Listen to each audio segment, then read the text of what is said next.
Chapter 9. Fearing the Worse.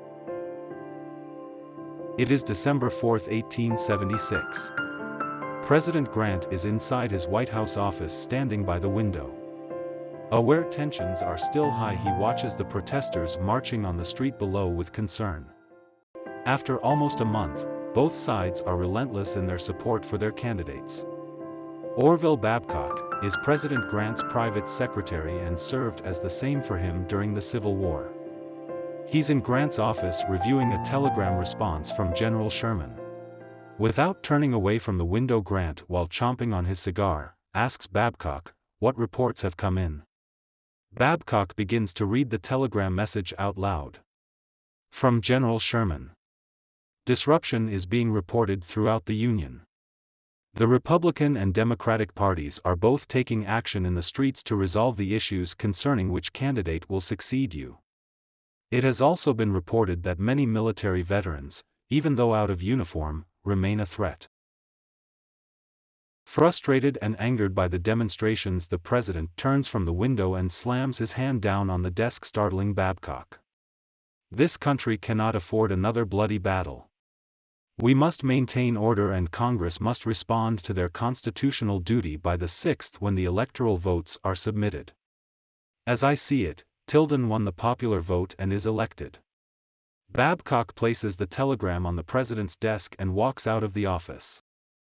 Meanwhile, over at the Capitol building, several senators and congressmen are discussing the situation as they stroll outside, with their aides following closely behind. As they near the entrance of the building, they try to avoid the protesters vying for their attention.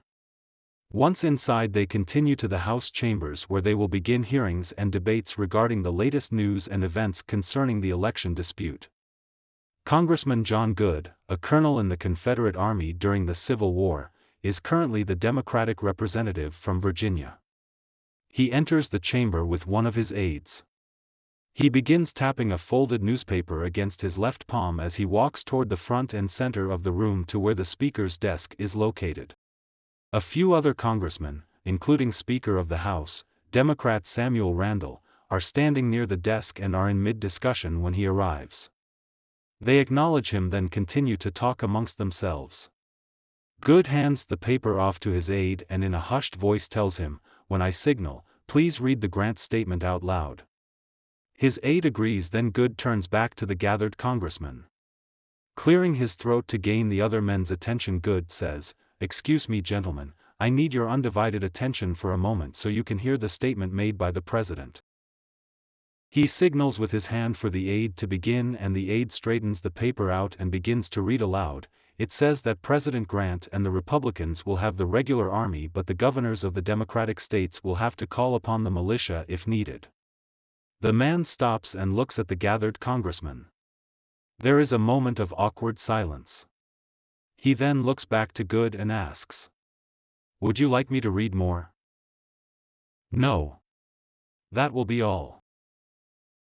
As Good turns back to face his fellow congressman, Speaker Randall and the others mumble some words between themselves. After a few hushed comments, Speaker of the House Randall walks to the Speaker's podium, picks up his gavel and bangs it a few times on the desk. The other congressmen know that this is the signal for their aides and the tellers in the room to take their prospective seats. They all scatter to different areas of the chamber, sitting and standing in areas designated to them. Good turns to his aide, "It's time, go and take your seat." The man walks up the aisle and stands with some others not politically elected in the room. One of the other congressmen, standing near Good, says to him, "The fear amongst us is heightening with the threats of violence surrounding this election." Good fires back with sternness in his voice, "We are the lawmakers and we should abide by the Constitution." The other man slips his hand into his jacket and pulls back the front of his suit to show Good he has a pistol in his inside coat pocket. He says to Congressman Good, "The Constitution is not going to protect us from those violent protesters out there in the streets." With a look of disgust, Good puts his hands on his hips and puts his face inches away from the other man. Keeping his voice low and controlled, he asks, "Do you really believe that is necessary?" Without hesitation, the congressman in his own defense declares, "I'm not the only one walking the streets in fear. Several representatives are armed. I suggest you do the same to protect yourself." Before Good can respond, he is interrupted by Speaker Randall, who begins banging his gavel once again to quiet the noisy room. He shouts out, "The House will come to order." Within moments, the congressmen quiet down and take their seats. The feeling of tension in the room is running high. John Good stands to his feet and raises his voice so all can hear him, "Mr. Speaker, one party or another must surrender or we must fight." He then turns to face the assembly. "Are the gentlemen prepared for a fight?" Without pause, all the congressmen rise to their feet and shout out with a fiery cry, "Yes." The room fills with noisy chatter again and John Good is stunned by the quick and maddened response and slowly slumps back into his seat. Once more, Speaker Randall bangs his gavel several times and shouts, "Order! The House must come to order." Another congressman, standing close to Good, leans over to the seated Virginia congressman and says, "If it does come to war, at least the Republicans will have the regular army." Without looking up at his colleague, Good takes in a deep breath and lets out a frustrated sigh. Chapter 10. Soldiers ordered to keep the peace. A group of angry protesters, a mixture of white and men of color, have surrounded the Republican headquarters in Tallahassee, Florida.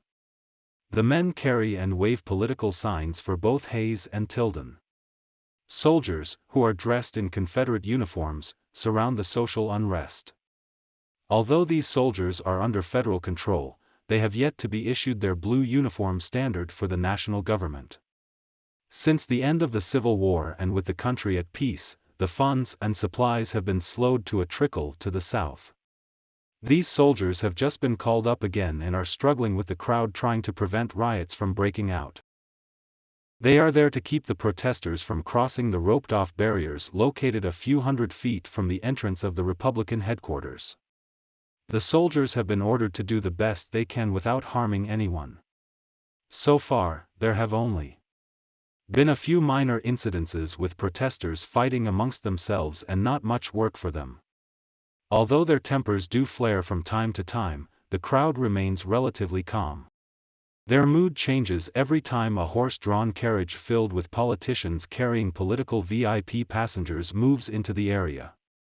Some of these notable politicians are former Governor Noyes from Ohio, William Chandler, General Ruger, Florida's General Lew Wallace, Florida's Governor Marcellus L. Stearns and W. E. Chandler, from New Hampshire. As the carriage works its way through the crowd, the protesters wave their campaign signs and start shouting obscenities at the political men passing. The carriage driver halts his horses at the barrier line manned by the soldiers when he realizes he can go no further. The driver abruptly decides he is not willing to risk life and limb or his horses to protect the politicians by getting them a few feet closer to the door. Turning in his seat, the driver leans back and says, "Sorry gentlemen, but this is as far as I go." The men inside the carriage are not pleased by his announcement and gaze apprehensively at one another. After a moment of hesitation, they decide there is nothing else they can do and begin, one after the other, step out of the carriage onto the street. Military men rush over to the carriage and assist the politicians by creating a human barrier for them to walk through. While the political men of significance make their way toward the front entrance of Republican headquarters, a few of the disruptors manage to slip through the barriers and race toward them. Much to their dismay, they are quickly halted by the soldiers and herded back behind the roped line. The rowdy crowd continues to rant and rave and shout their obscenities at the politicians. Tempers flare and the protesters, in support of Tilden, shout out in anger, "Tilden or blood." The Republicans supporting Hayes wave their signs and rant, "Recount, recount." Now free of his charges, the carriage driver maneuvers his horses and turns his carriage away from the shouting throng of protesters, departing as quickly as he can to get away from the noise and confusion. As the political men make their way toward the entrance of the headquarters, William Chandler notes the insignia on the uniform of one of the soldiers close to him. Over the noise of the angry crowd, he shouts, "Are you the commanding officer?" You should push these people back further down the road. The officer grunts as he pushes a protester back and then turns back to William Chandler and snipes, "We're doing the best we can, sir," without shooting them. Upon hearing this exchange, Noyes chimes in, "If you must shoot them, damn it, then shoot them." General Ruger barks back, "I gave them strict orders not to do that, Mr. Noyes, unless someone fires upon them first." Noyes now turns to William Chandler. "This is going to cost the party more than the $2,000 you've already paid, Mr. Chandler. I will authorize your elector certificates, legal or not, but the party will pay for this disruption." W. E. Chandler interrupts the conversation and states, "Whatever it takes, Mr. Noyes, whatever it takes." Now Wallace leans over to William and says, "We will need at least another 5,000 to be rendered soon." William Chandler snaps back as they all enter the building, "You'll have your money, Mr. Wallace." Once safely inside the Republican headquarters, the political VIPs observe campaign workers scattered throughout the room shuffling paperwork in preparation for the recount. William Chandler turns to Stearns and promises, "Funds will be on hand to meet every requirement as long as you can guarantee those certificates for Hayes." Turning to face William, Stearns replies, "It has been reported to me that the governor of Georgia is here representing the Democrats in the State Board of Canvassers." William Chandler, seeking more answers, asks, "How many other Democratic statesmen from the North do you know of that have arrived ahead of me to secure the ballot boxes?" "I've heard of several." Then, to assure William that he's got it under control, Stearns adds, "Secretary of State McClin and Comptroller Cogwell, once persuaded, will balance the ballot boxes quite easily for Hayes." Stearns and William Chandler walk toward the campaign office to the right of the room, leaving behind W. E. Chandler and the others who are busy talking with the campaign workers. Once inside, William Chandler watches Stearns as he moves to the chair behind his desk and opens his desk drawer.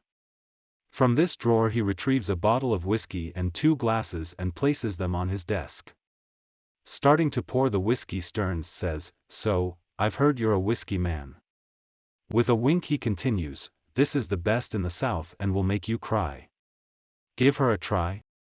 Raising an eyebrow, William Chandler nods and takes one of the glasses off the desk. He swirls the amber liquid around the bottom of the glass. Then in one swift motion, shoots the hard liquor down his throat in one gulp. His eyes water and he coughs from the sting and says, "Not bad." He reaches out for another and Stearns fills his glass again. "Most Yankees can't handle Southern whiskey," says Stearns with a slight mischievous smile. Before gulping down the second shot, William Chandler raises his glass in the air, "To President-elect Hayes." Stearns nods in agreement and raises his beverage, "And the Republican Party." Both men then empty their glasses, the second one going down a little easier for William, who adds, "And the best money can buy." In New York City at Democratic headquarters, Samuel, his nephew Colonel William Pelton, Congressman Abram Hewitt and John Bigelow are busy reviewing and auditing the returns. All of the campaign workers who fill the room assisting them are convinced that Tilden has won by the popular vote and none of them want to hear otherwise. Hewitt turns to Samuel and says, "Floyd in Florida claims he needs $10,000 more." Samuel is not pleased by the request. For what purpose? To guarantee strong and honest men in every precinct. He's offering to put up $1,000 of his own money. Samuel appreciates Floyd's offer but decides to refuse the request. No more money goes out. Then, with a firm tone of dignity in his voice, he adds, "This election must be kept honest." At that point, William Pelton chimes in and complains to his uncle, "It is the Republicans that are not being honest. They are spending hundreds of thousands of dollars to influence men to steal this election." John Bigelow adds with a sarcastic tone, "All that and a free federal army, courtesy of President Grant, to help them do it." He pauses for a moment and adds, "They're promising to remove the federal troops along with the carpetbaggers in the reconstructed states if Hayes wins. My concern is the Southern Democrats may turn on us."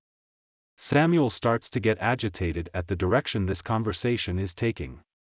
Bristling, he fires back, "I do not care what the Republicans are spending. It is fraud to buy votes. I will not buy my way into the back door of the White House." After a quick moment, he softens his demeanor and calmly adds, "I also believe that Governor Hayes is an honorable man and that he will not allow his party to act improperly either." All the people working in the room witness the outburst. They admire Samuel for his integrity but think it is naive of him to believe the Republicans, regardless of what he may think of Hayes' integrity. Being Democrats, they know from past elections that the Republicans are capable of buying, bribing and stealing whatever they want to win.